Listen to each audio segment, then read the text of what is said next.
it's one of the deals where when it's immediately over, you're like, whew, gosh, I really don't, I don't care if I ever do that again. And then, a couple of weeks goes by and you're like, oh man, that was awesome. We got to sign up again for next year.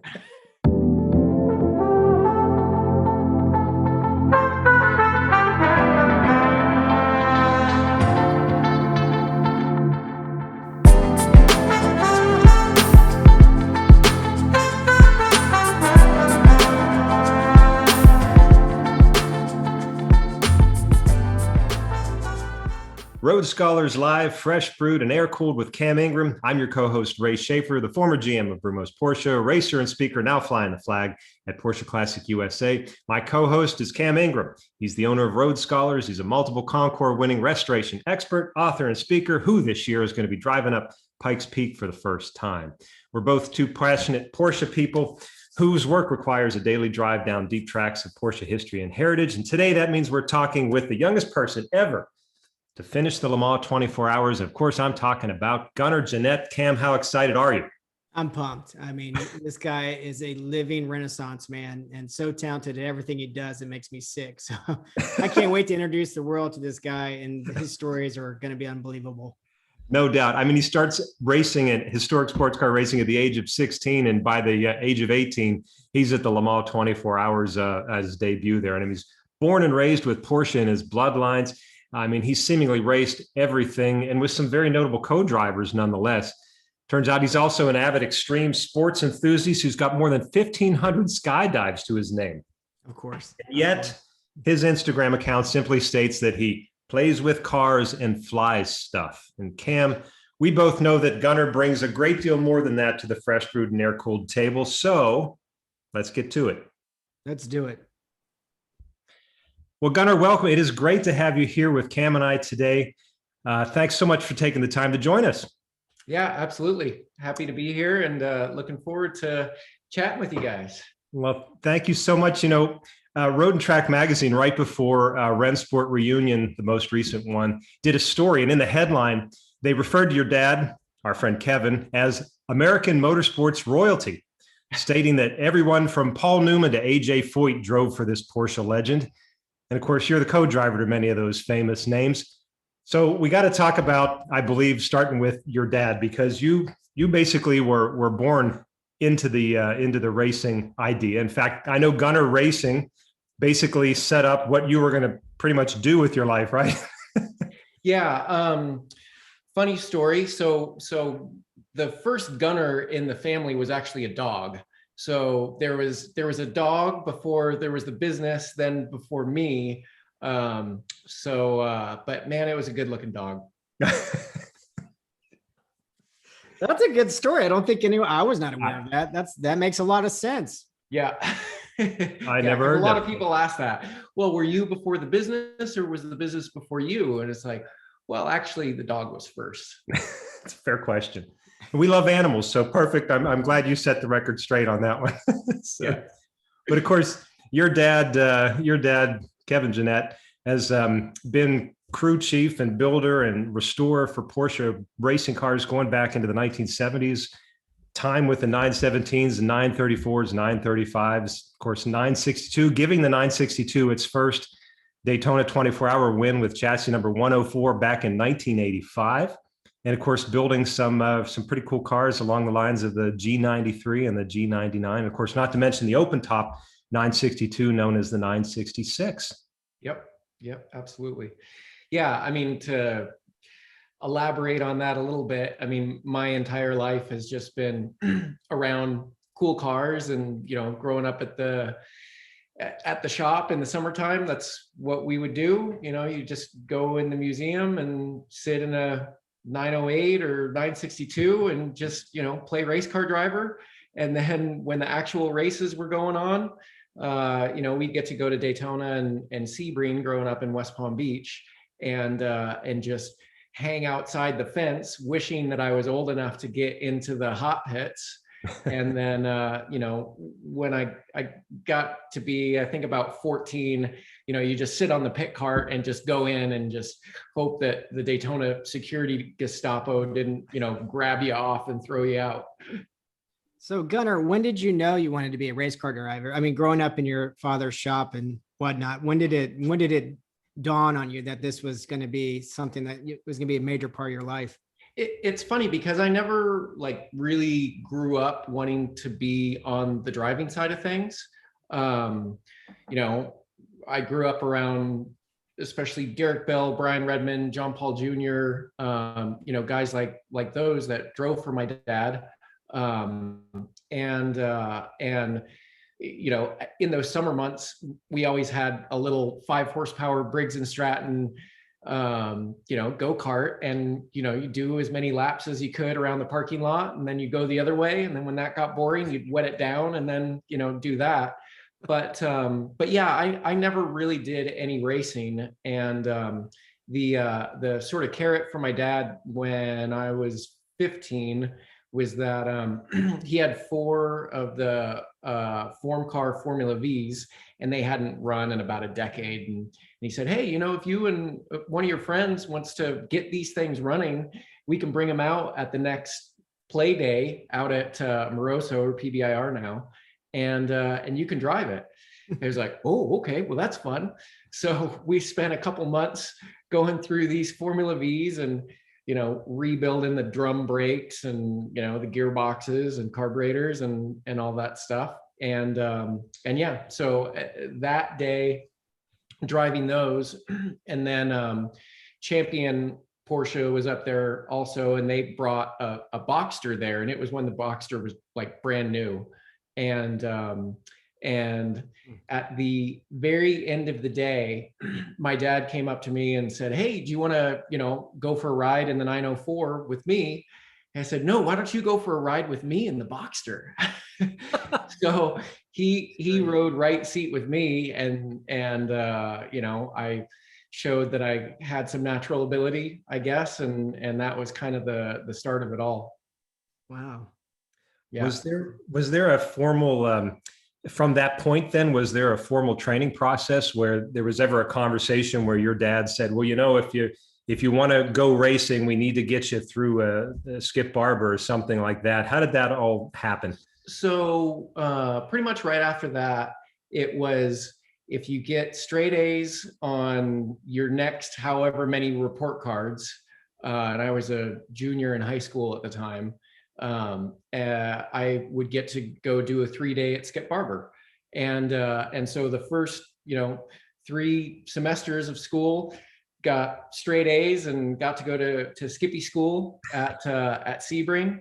And then, that was kind of the carrot. And then, we were looking after quite a few different people's historic racing cars in, kind of, that's what I would consider sort of the heyday of HSR, in the club sport races with the 2 and 2.5 liter 911s. I mean, there'd be a grid of 70 cars at Daytona. It was awesome. Yeah. Awesome. And so he was able then to convince some of his customers, if you let my kid co-drive with you in the Enduro, I'll, I'm sure knock some money off of the bill. And so that's how it really started. Wow. That's awesome. Yeah.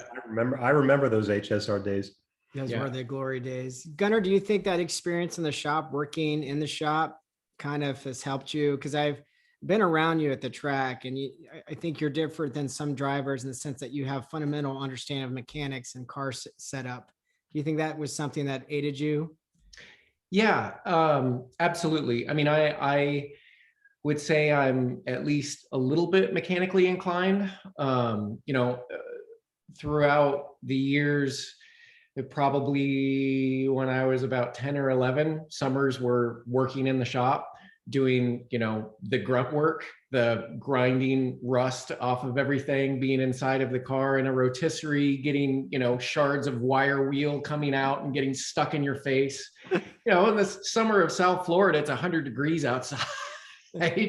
And so, that is, I got to work on a lot of cool cars. But at the same time, it was at that point of, okay, yeah, this isn't really what I want to do with my life. But that being said, yes, I have and have to owe a lot of the overall, mechanical inclination to that kind of stuff. And before I was sort of on the path to then being a professional driver, I wanted to be a mechanical engineer. And so I actually started going to school as a mechanical engineering. Wow. Yeah. That's cool. Well, I mean, at some point through all the driving, because as I understand the timeline, right? Because again, I remember this. Now I'm kind of showing my age here because I remember, this HSR time period. Then we get into the early 2000s. We're talking about, high school to professional racing, where we've got maybe about a 2-year period in there where you make your debut at Le Mans at the age of 18, Yeah. making you youngest ever to finish the race. Yeah, it was actually more like 6 months. So I did my first race at Road Atlanta was the end of 99. It was like October. So we did that. And then Daytona HSR. And then, right from there, Michael Lauer wanted to get the new GT3R, the first water cooled, 911 race car, customer car. And so we got that. And then, essentially my fourth race was the 24 Hours of Daytona with, Michael and Michael Brockman and Paul Newman. So That's yeah, wild. it was a very accelerated learning curve to that point. I remember watching that race thinking, and my dad and I were watching it on TV. I think that was when Speed Vision, right? Yep. And my dad was like, "Who's this kid in the car with Paul Newman? He's fast." Yeah. And it was, I mean, Paul had been a family friend through racing for, numerous years. So, I knew him as the race car driver, not really the movie star. And of course I had seen a couple movies, but it wasn't like this Hollywood icon. It was just, oh yeah, well, that's Paul. I get to drive with him. But it was pretty neat because I was at the time the youngest person to ever do the race at, 17, and he was the oldest person to ever do the race at 75. And yeah, I mean, he was still super fast and competitive. And I mean, you could just, see the love that he had for driving and for motorsports. Well, I just got to feel like, though, at this point, we got to somehow stop and say, get inside your head for a minute, because I mean, going from vintage racing into pro racing that quickly at that level with those type of co-drivers, I mean, how do you handle that? How did you handle that? I honestly don't remember. I mean, I remember details about the event and that kind of thing, but it was a little bit overwhelming, but it wasn't really anything new for me because I had been going to Daytona basically every year since, I was 10, 11 years old. It was just, I was going over the pit wall and getting in the car instead of going over the pit wall and, wiping the windshield or, running tires or any of that kind of stuff. So it was just sort of a different role. And yeah, I mean, obviously getting out there and being in the lower class of car with, Ferrari 333s and Riley and Scotts and Delaras and all that kind of stuff. I mean, it was pretty awesome. Now, do you have fond memories of that first water cooled GT3 R? Not particularly from that race. Have you driven one recently? Yeah. So we still have the Eddie Van Halen car. Oh, that's right. And that's basically a 2002 car, but they weren't really that much different. Yeah, I mean, I really, really enjoyed driving those, in going up against the guys that came out of, especially Carrera Cup and Super Cup, because at that time they had it was the Dick Barber team and then Alex Job, and it was, Dirk Mueller and Lucas Lohr and, all the young hotshot guys that have spent, multiple years banging on each other in the Cup series and these things. And it was like, oh my gosh, just watching what they could do with the cars and how hard they drove them was really eye-opening, because, you know, this is like my 5th car race ever. Like I nowhere near that point. But yeah, and you know, those cars especially, they sounded really, really good. And it was really the last normal H pattern 6-speed gearbox that you had to use a clutch in Porsche race cars, because after that, you know, they went to the sequential, and they just, you know, they shifted really well and sounded great. And, you know, on Daytona, you know, how the sound reverberates around the banking and that kind of stuff. Yeah, it's definitely some good memories. Oh man, they're special cars. And you're right about that H pattern gearbox. Was thrilled to have a chance to try your Brumos Pink Sally car for the Rolex Heritage one year. And that was my first experience with it there. And boy, you're right about that sound. Amazing. Yeah. With the mega. Man, I have to say, I don't have a hard time relating to a lot of things, but this accelerated. I just marvel at that, going from what you started out to the level that you jumped into, and then handled it so beautifully. You know, I think that's the other part, and I'm just having a hard time wrapping my head around. Well, Ray, I'm going to be fair to Gunnar, because we went to mutual friends day and Kelly Slater Surf Ranch, and Gunnar, who's maybe surfed once in his life, I don't even remember the circumstances, but he hasn't spent much time in the water. By the 3rd time, he's already catching tubes. I was like, this is unbelievable. I was like, he's just a natural phenomenon. So I can attest to his natural athleticism. All right. Now I can understand. I try to listen and process and, you know, do what I'm told. And so it's really just being around people that you know and trust, and, you know, having the ability to apply what they're telling you. And, you know, the first time that we all did Daytona, our sister car was EMCA with Steve O'Rourke.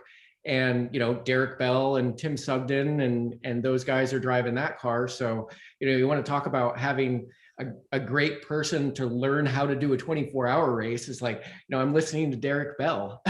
It really doesn't get much better than that. Yeah. That's amazing. Not at all. So we go from your first Le Mans race, being the youngest ever to finish that, to 2003, I believe it was, when you were actually the first non-Audi finisher in that amazing Panoz Roadster. I remember those front engine cars really well, because we were in the support series at the time, and man, those things were thunderous. What were they like to drive? It was pretty fantastic. And, you know, I had sort of through the historic racing stuff, I had gotten to drive a lot of GTP and Group C cars, obviously 962s, Spices, the Intrepid. I got to do about half a year racing the Intrepid GTP car, which is a total, just absolute monster. And so honestly, to step from those cars to the Panoz, the speed differential really wasn't that big. They kind of just did it in a different way, because they weren't tunnel cars. It was a flat bottom, you know, with a diffuser and a big splitter on it. Mm-hmm. But yeah, I mean, to have that opportunity at, you know, 19, moving away from home and essentially getting my first real gig and a real paycheck driving race cars, and in an LMP1, you know, team and scenario with Don, and having co-drivers like David Brabham and Jan Magnussen, Bill Oberlin, Brian Herta. Yeah, I mean, it was a great environment for learning, and yeah, it was a ton of fun. And the Panoz on its day was a really, really good competitive race car. The window in which it sort of worked was a lot smaller than the Audi.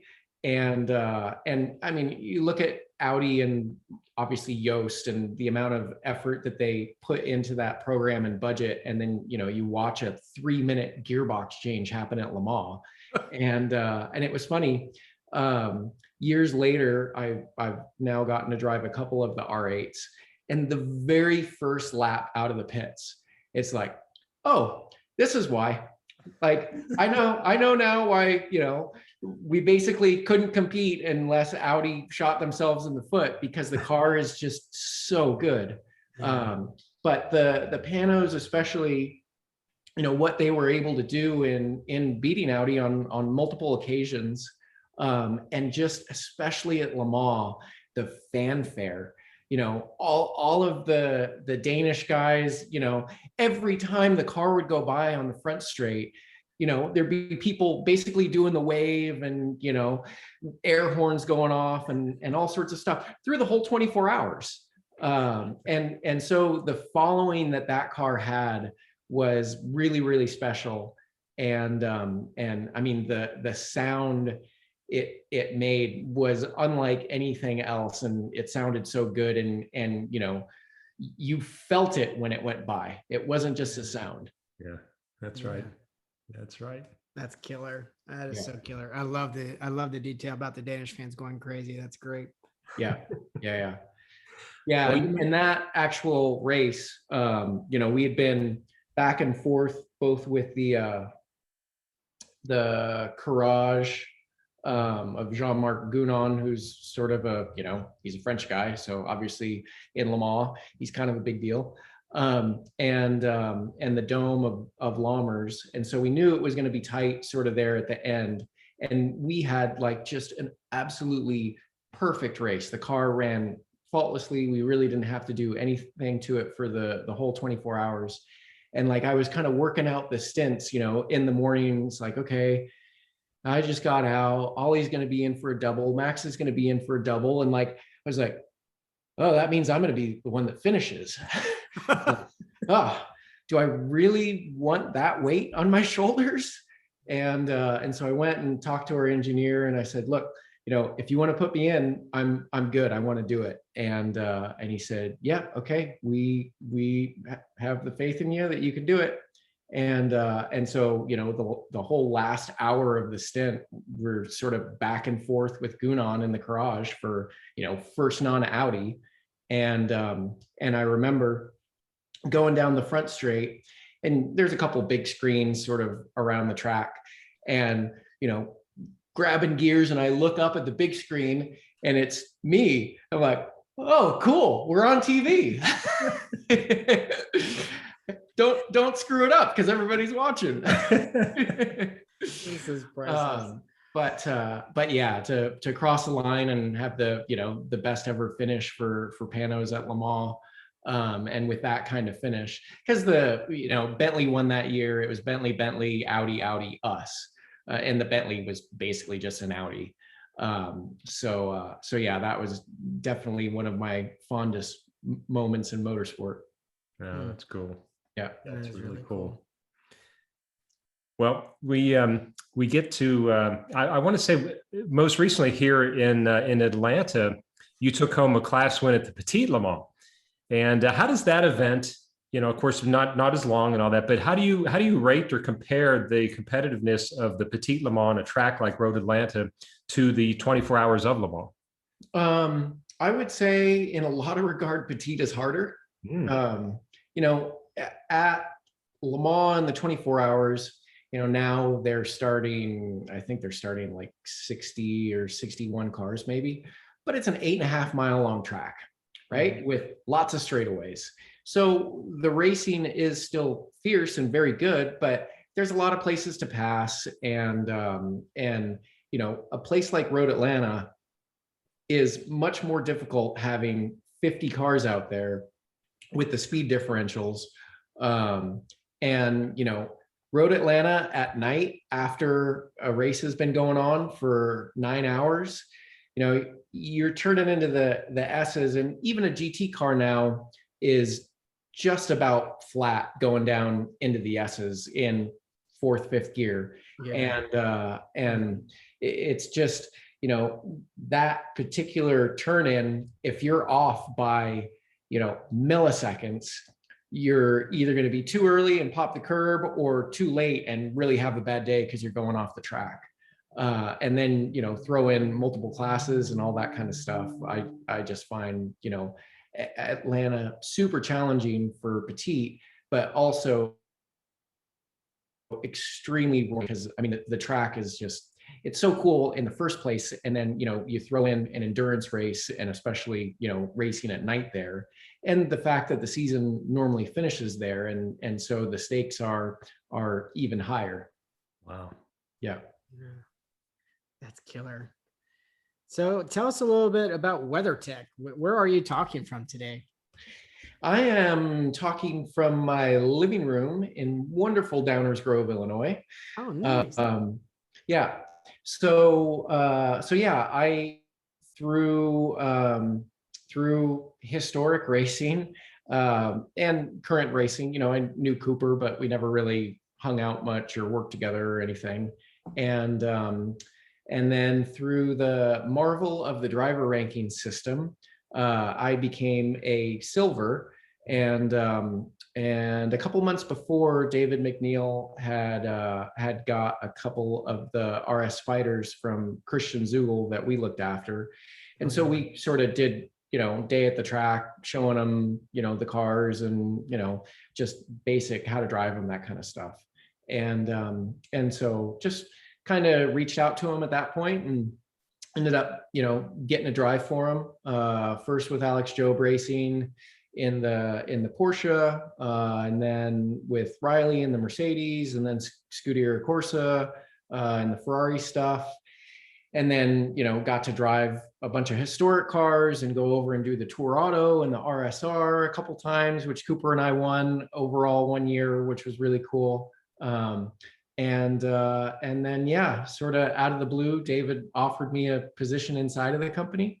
And I thought about it for about 3 hours and thought I would be pretty stupid to turn it down. So yeah, I, have definitely shifted gears a little bit in my overall life and having the first ever real job. That's awesome. And yeah, so I look after a bunch of different programs, and David's been, very gracious in that I still am able to go out and do racing events, and it's good for them as well, because I'm still involved to a certain extent with stuff that they're doing. We were planning on doing Classic Le Mans this year, but it's gotten pushed again for the second year in a row. So maybe we'll do it in 2022. But yeah, and it's a really cool company to be a part of, and just David's passion for the auto industry and racing, and then made in the USA, just as a company ethos. I'm super stoked to get to be a part of it. So Gunnar, can you back up a little bit and talk about, because that's something not to blemish, to skirt over the win at Tour de Auto. Can you kind of, for our audience who not aware of how intense that race is, and it's like a real race, it's supposed to be a vintage rally, but could you elaborate a little bit that with Cooper and the RSR? So I had heard of Tour Auto basically just through David and our now president at WeatherTech, Pat Womack, who's he races in SCCA and historics and that kind of stuff. Mm-hmm. And they had gone over and done it a couple of years prior. And so basically the Tour Auto is what the Tour de France was back in the 50s, 60s, early 70s. Not the bicycle race. There was an auto race that was also called the Tour de France. But it's a really neat format in that it's now it's a 5-day event. The cars have to be registered on the road, which, back then sort of everything was. But the start is always at the Grand Palais in Paris. And then the route changes every year, and they have like 6 or 7 routes that they use. But you'll leave. They give you, basically a rally book of, here are the checkpoints that you have to go through. After, a certain amount of kilometers you go through, you get a stamp on your thing that proves you were there. And then you rock up either to a racetrack or a special stage. And the special stages, there's more of them, but it's essentially a closed tarmac rally. So you have no idea of what the route is. Like, you literally show up and they give you pace notes that are the crappiest pace notes ever. They'll be like a kilometer in between notes, and you've done like 8 turns. So you basically can't even trust the notes that they've given you. And, you're in a line, and, when it's your turn, you've got helmets in the back that you've been carrying around with you everywhere. You throw the helmet on, and you basically go as fast as you can, or with whatever margin you want. And these stages are awesome. And for instance, the very last one that we did in the year that we won was the Col de Turini, which is a famous stage in the Monte Carlo Rally. And they still use it. Yeah. So you do that, hopefully make it in one piece. A lot of times you'll pass, Cobras or Jaguar E-types or whatever, basically slid over in a ditch. And maybe if it's bad enough, there's a guy waving a yellow flag, but likely not. So you finish that, and then you have to get to your next checkpoint, and so on and so on. And then the races, you'll rock up to a racetrack, wait for everybody in your group to show up, and then they give you 10 minutes of practice. You stop there, and then go grid, like green flag. Wow. And the race is like, 15 minutes, something like that. And it's accrued total time. So your finishing position, like your actual finishing position in the race doesn't matter. It's your time in the race. Wow.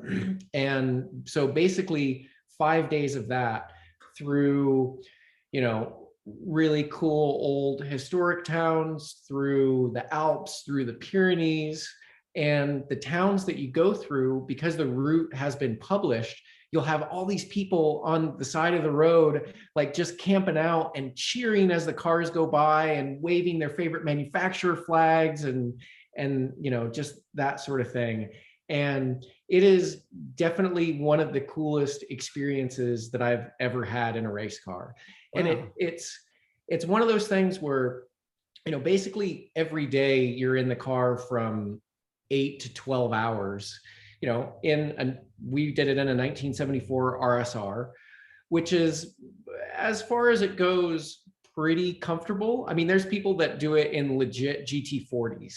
I'll never forget coming up to a toll booth, and there's a GT40 in front of us, and watching the guy like try to open up the door and like reach his arm out the window to throw in a couple of euros was pretty hysterical. And it's ordinarily in April, so the weather's normally like a total crapshoot.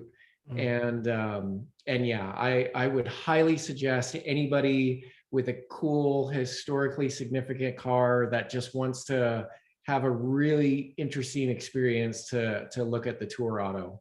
And the cool thing is too, is that, so there's 2 classes. There's a competition class, and then there's also a regularity class. So the regularity class, you just have to like basically, commit the time that you're going to do the stage or the laps in, and then you have to try to get as close as possible to that time. Oh, so you don't, cool. Yeah, so you don't have to, be driving flat out or any of that kind of thing.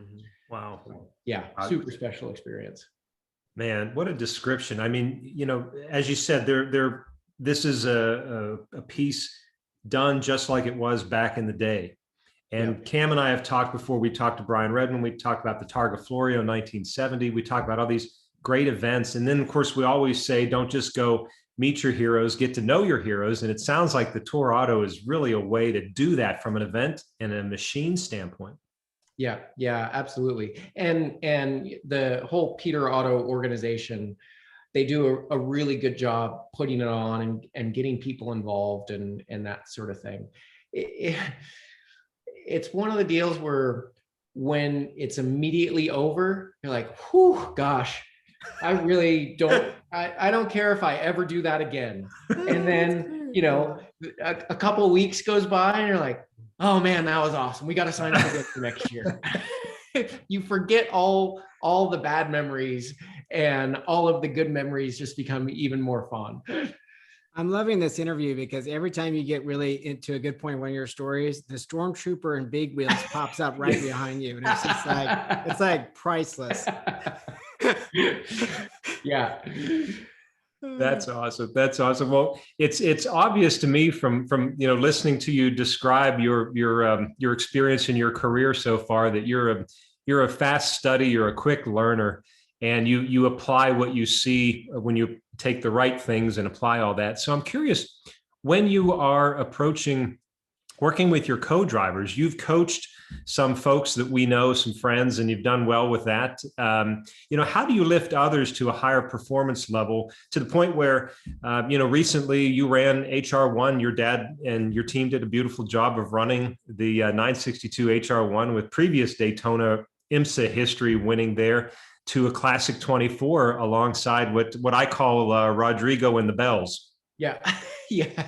Sounds like a band. Yeah. I like that. And the Bells. That is great, Ray. That is really good. Yeah. So how do you coach when you've got Derek Bell there, and then you've got this massive experience yourself, and you're working with a co-driver who doesn't have all the experience? What's the best way for you to coach?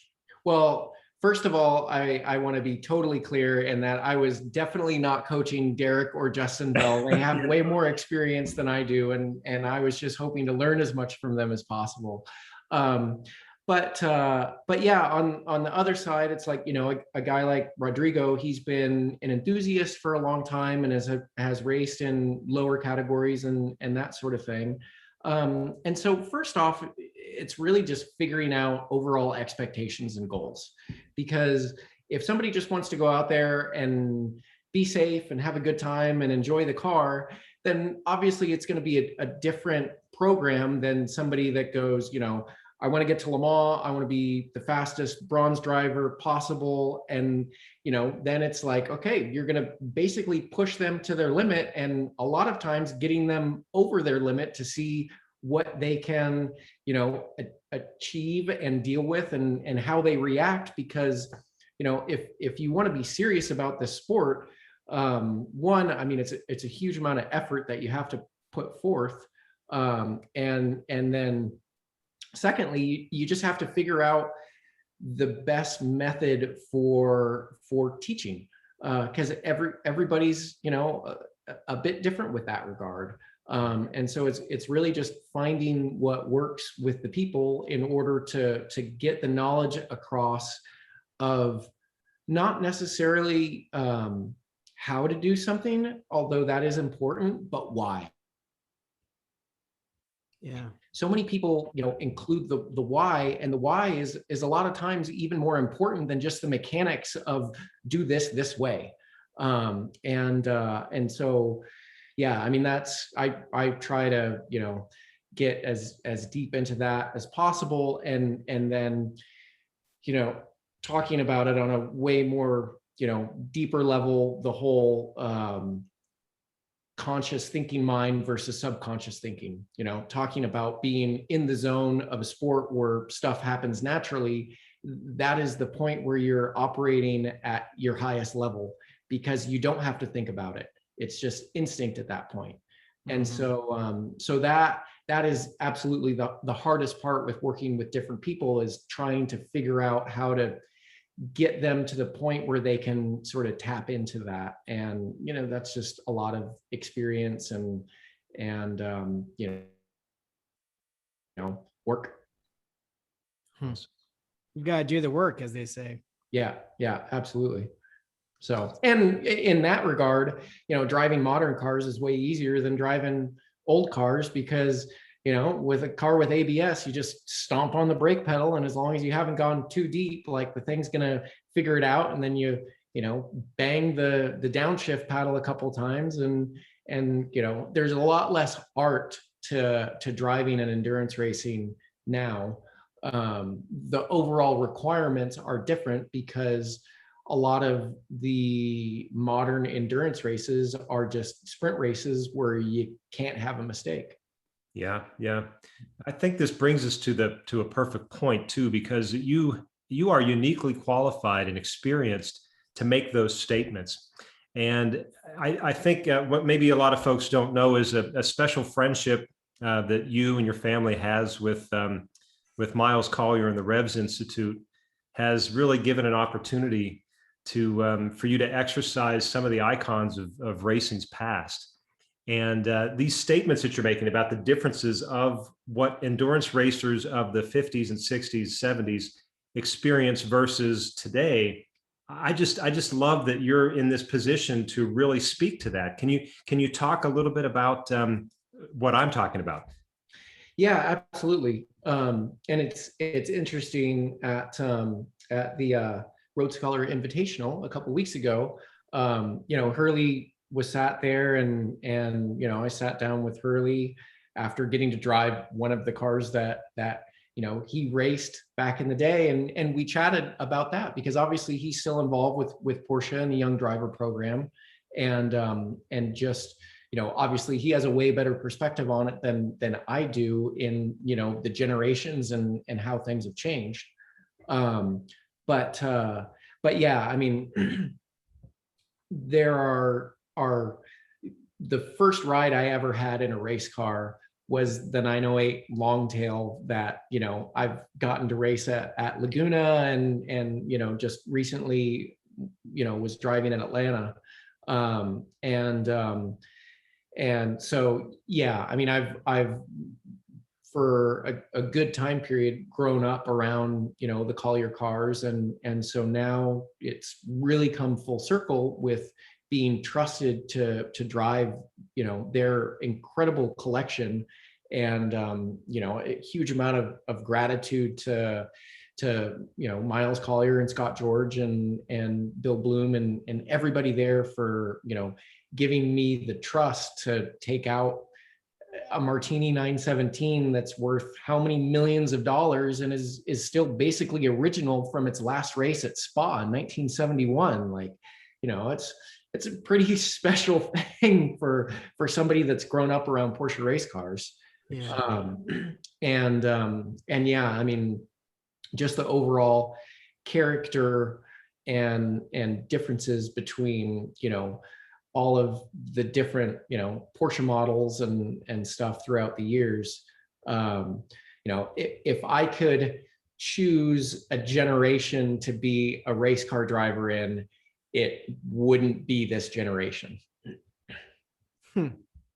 That's really a poignant statement. I mean, I think there's no greater honor in the world to see that the trust that Mr. Collier has in you to drive those cars, whether it's at Laguna, at Rennsport, or on these exposition laps. It's just amazing. But I think I said to you, in the excitement of seeing you and then riding with you in the RS61, I don't know if there's anyone in the world right now, Gunnar, that can drive these cars not just to the efficiency level, but as fast as you can on a safe level. But I was just so blown away riding with you with that flat 8 in the RS61 of your car control. I mean, I've had some really unique experiences on the racetrack, but that by far was the pinnacle of a really cool thing at riding with you in that car. Oh, well, thanks, Cam. I really appreciate that. And you being involved in what you do and all the cars that you guys look after, I mean, that really means a lot to me too. And I'm really glad that, was able to share that experience, because yeah, it is something that is, very, very special. And the real cool thing about the Revs Institute and foundation collection, everything, is that they want to see the cars used.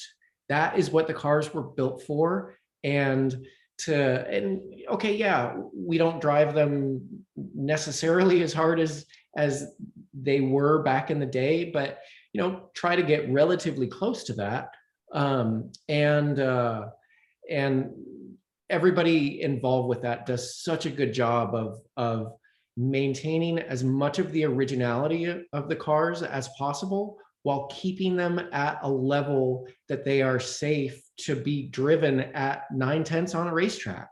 You know, every time I get into one of those cars that were notoriously bad in the day, you know, I have zero concern for, you know, or zero worry that something is going to happen because the cars, you know, haven't been looked after. And I can't say enough about those guys and the amount of trust that I put into them as well.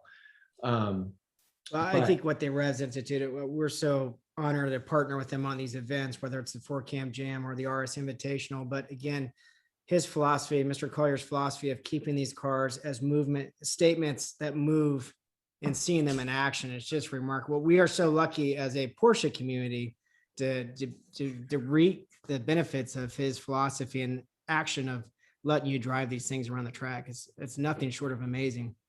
Yeah, absolutely. Yeah, and you know, they're talking about Rennsport and those types of events, you know, to be in the 908 Flunder and, you know, sitting on the grid waiting, and you look to your right and there's a Gulf 917 that, you know, won Daytona in 1970, and you look to your left and Chris McAllister's and another guy, Gulf 917 that basically hasn't been restored. And, you know, I'm sitting there, you know, holding the original steering wheel that Sifford and Redmond used to, you know, win Watkins Glen and that kind of stuff. And I mean, I'm not too proud to say it. Like there have been moments sitting in their cars where like, I am so overcome with emotion and just how cool that is. Every time like that, I have to just pinch myself. On that note, why don't you talk a little bit about that Rennsport race? Because that was one of the best races I've ever seen. Yeah. You're probably talking about the long tail one. Yeah. So that was, guess what? That was Rennsport 5. That was 2 Rennsports ago. 2 Rennsports ago. But yeah, I mean, a 908 long tail against 3 Gulf 917s. And, you know, multiple position swaps. And I mean, we're so lucky now to be in an age where, you know, really GoPro age, and the cameras are so good that we're able to have, you know, multiple angles of this stuff going on. And okay, yeah, it's not quite as cinematic as, you know, a Le Mans thing, having a, you know, a huge camera rig or any of that kind of stuff. But it's still pretty amazing. And yeah, I mean, I think I've, you know, told both of you guys, not on this, but 917s are cool and they're obviously very special, but I am a 908 guy. Like the 908 for me is just the perfect balance of grip and power and sound and yeah. So to be able to take a 908 and, you know, sort of like taking a knife to a gunfight with the 917s and to be able to race with those guys is definitely yeah, I mean it's, you know, one of the most memorable moments in my racing career. Yeah, that was such a badass race. We had the opportunity at the RS Invitational recently to watch Patrick Long, another season 1 guest from Fresh Brewed and Air Cooled, try that 908 long tail. And I've got a great shot of he's getting in the car for the first time and you're explaining things to him. You know, again, when someone like Pat gets in the car, what are you telling him? What does he need to know? Well, Pat is obviously a little bit different because he's, you know, a bit like me in that he's been in the Porsche family for long enough that he's gotten to experience a lot of their, you know, historically significant cars. So, you know, there's zero concern in giving something to Pat and worrying, okay, well, yeah, is it going to come back the same way that it left? But you know, the long tail in how it was there just, you know, had little nuances and just talking about, you know, shift patterns and all that kind of stuff. And, you know, he's driven enough, you know, 917s and other things like that, that it's similar enough that you have a pretty good general idea of what the car is going to be like. And so I really didn't need to tell Pat that much. And, you know, I'm glad he got to experience it, because yeah, it's just, you know, they're such special cars, and from a look standpoint and a sound standpoint, I mean, it's absolutely one of my favorite Porsches of all time. That you know, Jeff was, I didn't know this, but that is his favorite Porsche in the world, is the long tail, the 908, and seeing that emotion. And we've got a pretty exciting video we're going to drop pretty soon of the whole event, but seeing that thing in motion, even amongst the Martini 917 and, you know, the 917 PA, to me, I agree with you. The 908 is the star of the show for so many reasons. Yeah. And, you know, to think of Redman and Siffert driving that at Spa in 1969, and, you know, old Spa, not new. And Spa now, I wouldn't say is a numb, you know, dull modern racetrack, but back then it was even more nuts. And, you know, they basically did average lap speeds there over 150 miles an hour. Like, crazy. It's unbelievable. Yeah, that's crazy. That's crazy to think about. Yeah, exactly. Gosh, I mean, I could just sit here, and I'm afraid we're going to have to do multiple episodes, because I could just sit here and go through the list of numbers that I'm curious about. You know, we're talking about the 908, but obviously there's 904, there's 906, there's you know, 962. Then of course we have the ones without the letters, like RS Spider and RSK. I mean, there's so much to talk about. And again, you're in a spot where you can tell us just from an angle that so few people get a chance to experience. Man, I want to be you when I grow up. So I was actually thinking of it before the interview, in just that you guys might ask me the cars that I drove. And for sure, it's honestly easier to say the ones that I haven't driven. And that is, I haven't driven a 909 Berg Spider. I haven't driven a 917 Turbo. I haven't driven a 936. I haven't driven the 961, the 959 race car. And I haven't driven the 919. Wow. Well, that's just such a long list, Gunnar. Yeah, no, but I'm sure there's probably a couple others that I'm missing in all of that. But. No, I'm just excited because now we finally have something in common when it comes to Now, which one of those on the list are you gunning to literally drive? Pardon the pun, but which one are you gunning to drive? To me, I think driving a 917 Turbo would be top of the list. I mean, obviously a 919, given the opportunity to do that, would just be, you know, so far above anything else that I've ever driven before. But the 917 Turbo, you know, is, you know, right up there. Rob Kaufman did say that at some point he will offer, but that offer hasn't happened yet. And every time I see him, I remind him about it. So we might have to get him. I did invite him to the RS Invitational, so maybe he'll make the next one because he had a schedule conflict. Yeah, hopefully. Well, that about covers my question I had for, you know, after everything you've done, what's next on your to-do list? But I think that's a good answer right there. Yeah. I mean, hopefully, obviously, we're in the coming out stages of the pandemic, and events will happen again, hopefully. So yeah, looking forward to going to Laguna again for historics, hopefully this year. There's a good likelihood that we'll be doing the Sonoma Speed Festival thing again. Awesome. So yeah, and you know, it's always neat to get to experience different parts of motorsports history. Well, Gunnar, I can't thank you enough, because I consider you and your family part of Porsche royalty here in the United States. And thank you so much for your time today. Your insights are unbelievable. I think we definitely need a second episode, because you have so many experiences that we could talk for hours or listen to you for hours. Yeah, no doubt. Yeah. Well, thanks, guys. I appreciate it. And have to say, I'm a big fan of the show and think what you guys are doing is awesome. So please keep it up. Well, thank you. We appreciate that endorsement. Thanks for watching. We appreciate that very much. Where can folks Stay up to date on all your latest adventures. Where are you most active, and where can folks learn more about you?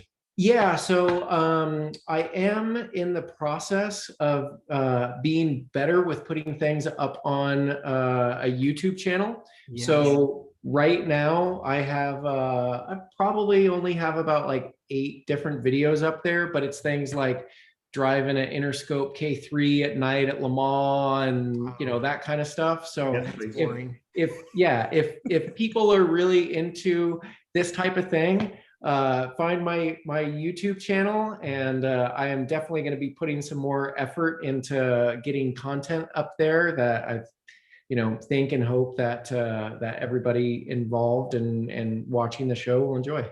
All of our viewers need to go and watch the lap in the R61 with your GoPro on the 360 Oh yeah, swivel. That is one of the most intense rides you can have. You'll thank us in the morning when you watch it. Yeah. That is very cool. That is very cool. Well, thank you, Gunnar, for sharing a fresh brewed cup with us today as we talked from your unique Porsche perspective. It's an incredible conversation. We appreciate your insights so much. Yeah. Thanks for having me, guys. And yeah, looking forward to seeing you somewhere soon. Cheers. Thanks, Gunnar. Take care, Gunnar. Bye, guys. Well, Ray, what did you think of that? Because that was, to me, that was an hour that went by in 10 minutes. And Gunnar is such a unique position to tell these stories in the modern era because of all his experiences, again, in all these different cars, from his racing career to the vintage Porsche he's raced with his father, through the Revs Institute. And again, from Rennsport to exposition laps all over the world. It's just unbelievable what he's been able to accomplish. Yeah, I mean, he really is as a treasure to our community because he's so uniquely positioned to speak about the machines, and he's got such respect for the people who made it happen. He knows a lot of them, or knew a lot of them if they're no longer with us. I mean, again, there's just such an amount of respect there that anybody that talks to him for any length of time, and you could hear it here in the interview, he's just so authentic in that respect. And I just love that about him. And I could listen to him for hours. I mean, I want to dive into every single type of race car from, 550 all the way up and just talk about it. And it's great news because that means we're just going to have to come back and do that for future episodes. I think we need to have him on the show and talk about some of our I think his insights, just his quick synopsis of Spa in the day in '69. And, I think we could pick some favorite races that of cars he's raced, and his ability to really describe what it's like to drive that car and compare juxtaposition to this races would be fascinating. Yeah, no doubt about it. I know both his mother and his father, and I know they're super proud of him, but I mean, you can't not be proud of him if you're a Porsche person and you hear him speak so eloquently about these topics. So a lot like you, Cam. So he's Porsche royalty. I'm just the guy. I'm one of the grunts that does the work. Man, I'll tell you what, Porsche royalty, no doubt about it. What a thrill. Well, thank you all. We hope you all enjoyed that as much as we did. We appreciate you tuning into Fresh Brewed and Air Cooled with Gunnar Racing's Gunnar Jeannette. Be sure to like, subscribe, and share our video and podcast. And of course, keep driving, enjoying, and sharing your classic Porsche passion. And don't just go out and meet your heroes. We encourage you to get to know your heroes. Cam, with great thanks from your friends at Porsche Classic, I say so long for now. Ray, from everyone at RoadScholars, thank you, everyone. Be safe. Take care.